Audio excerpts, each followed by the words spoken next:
breaking down the AFC East this evening, and we start off with the Buffalo Bills, and their schedule looks like this, including 4 primetime games and a nice little turkey showdown against Rangers just scored. Chris Kreider 1-0 against the Detroit Lions, Week 12 on Thanksgiving. Their schedule, yes, looks like this. Dylan, what is your storyline heading into the 2022 season for the Buffalo Bills? Might be a bold storyline, but this is where I'm headed. It's Super Bowl or bust. I mean, year after year, we've seen this team over the last few seasons. We see them get to the mountaintop. Not the mountaintop. They get to where they want to be.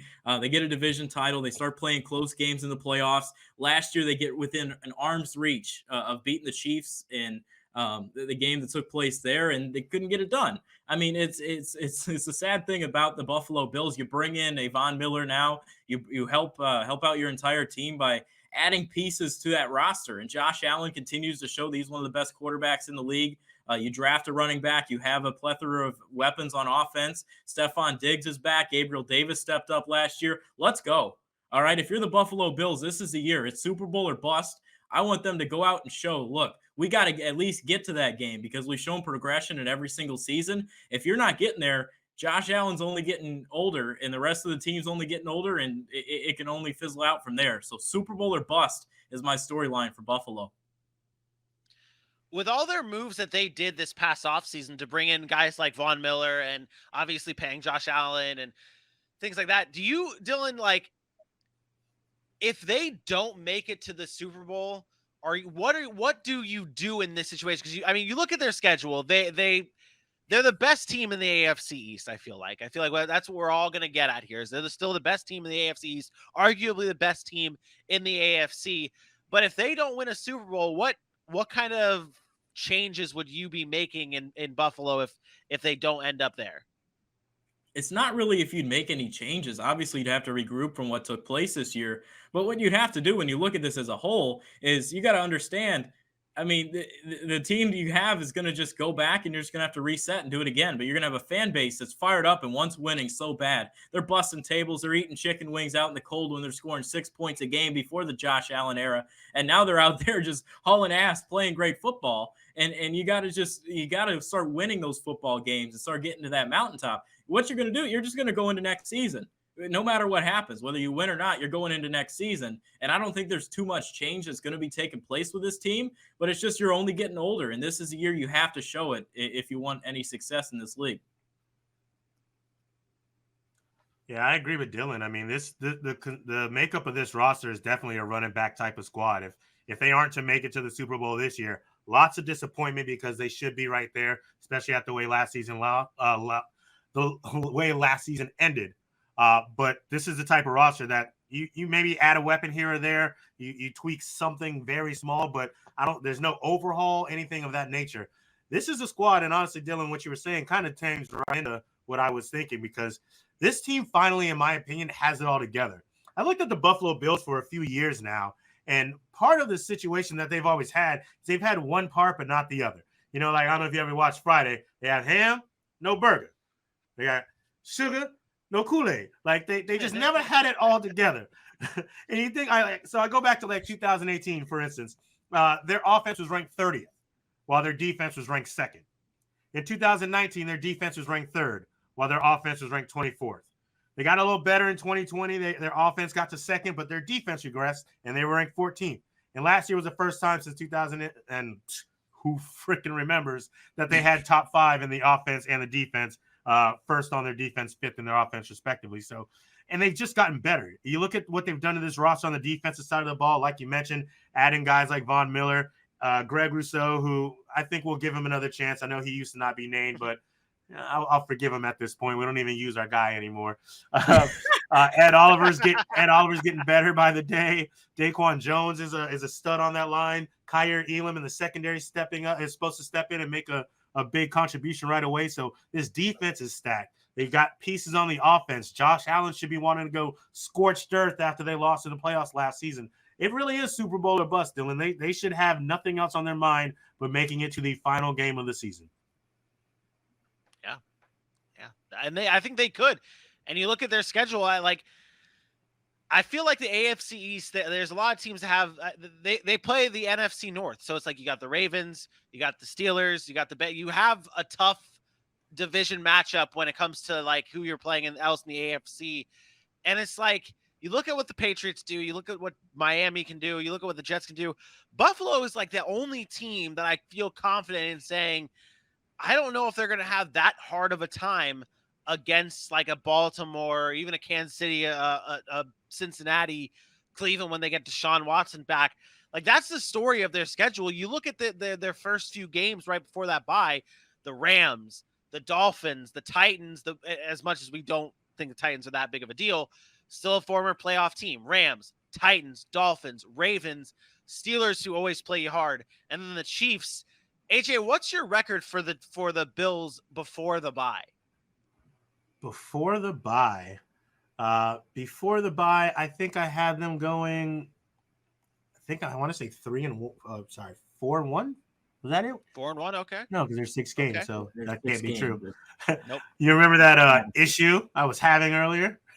Yeah. Same yeah. one. Is it back? So if I'm not mistaken, I definitely had them beating Tennessee. I'm pretty sure I had them beating Miami. I think I had them slipping up at Baltimore. Here we go.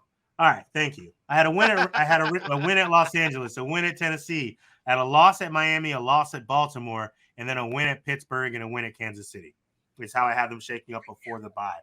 And it's kind of one of those things just in the beginning of the season. You're still working some things out. You get lost to an injury that you weren't expecting. How are your new pieces fitting in? And then let's not forget, even though Ken Dorsey has been there and working with Josh Allen, as much as I know that's probably the thing that may take him over the hump now that he's calling the plays and not just a QB coach, it also takes a second. You know, it's a long NFL season. You have to make sure you're doing what works.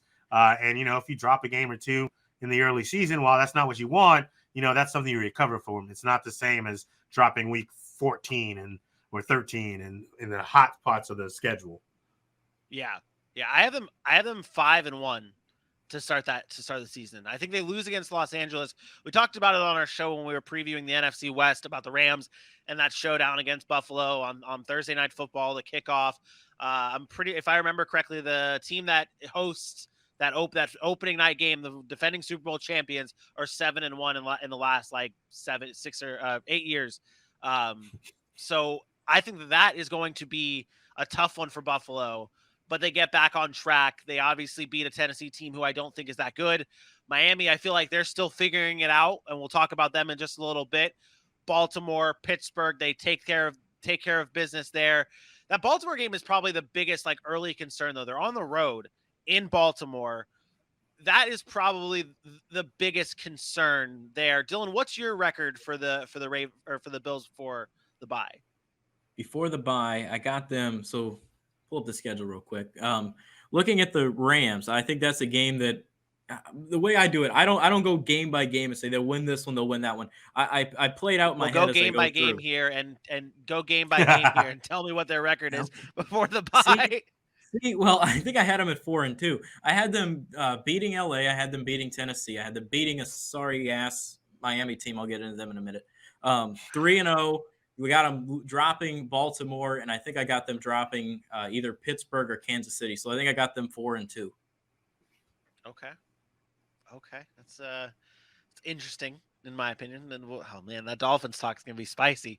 Let's see what our records are. Aaron's got them at 14-3, which is heavy. I also have them at 14-3. AJ, you have them at 13-4, and Dylan, you have them at 12-5.